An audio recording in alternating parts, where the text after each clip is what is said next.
What's going on, guys? It's Brandon back here again today for another series preview.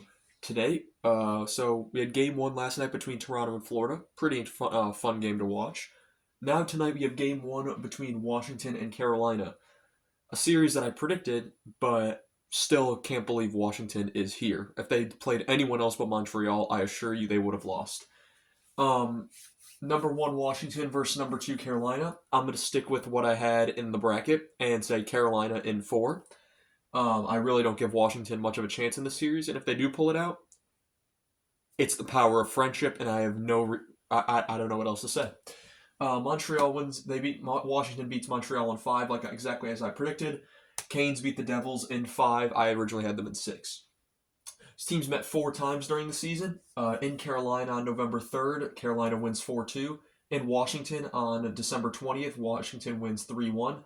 Back in Carolina on April 2nd, Carolina wins 5-1. And then in Washington on April 8th, Washington wins 5-4 in the shootout or overtime, because it really didn't say which one, because I didn't want to go back and look at every single game to find that. I was just looking at there's like a site that I can go and like search up the histories of two teams against each other, and that's a really cool website.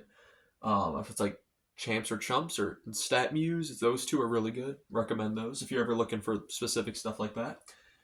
In the playoffs, these teams have met once in 2019 in the first round. Washington was the defending champions. They had a 2-0 series lead. They had a 3-2 series lead. And Carolina came back in, I think it was in double overtime, and beat them in Game 7. I remember that series very well as a bit of a shocker, because that was Carolina's first time in the playoffs in 10 years, and here they were upsetting the champs and instituted the narrative that, yeah, when Carolina makes the playoffs, it was conference finals or bust. Um, in terms of the first round scoring, pretty much the who you expect, -1 from the Capitals. Strome, former Blackhawk, 2 goals, 7 assists, 9 points. Ovechkin, 4 goals, 1 assist, 5 points. Wilson, 2 goals, 3 assists, 5 points. And Beauvillier, former Blackhawk, 1 goal, 4 assists, 5 points. On the Kane side, Aho has 3 goals, 5 assists, 8 points. And Svechnikov, 5 goals, 1 assist, 6 points. He's had a pretty good scoring hand this so far in these playoffs, and I expect it to continue. Thompson, who was fantastic in the first round. That's all I could say about it. 4-1 with a 2.23 goals against average and a 923 save percentage while playing not 100%. So he's doing pretty well. When he did come out of, I think it was game 3 and Lindgren went in, Lindgren doesn't have a record, but with a 9.07 goals against average and an 800 save percentage, that's how you know he faced very little shots and some of them went in. On the Kane side, you have Frederik Andersen, 3-1 with a 1.59 goals against average and a 936 save percentage.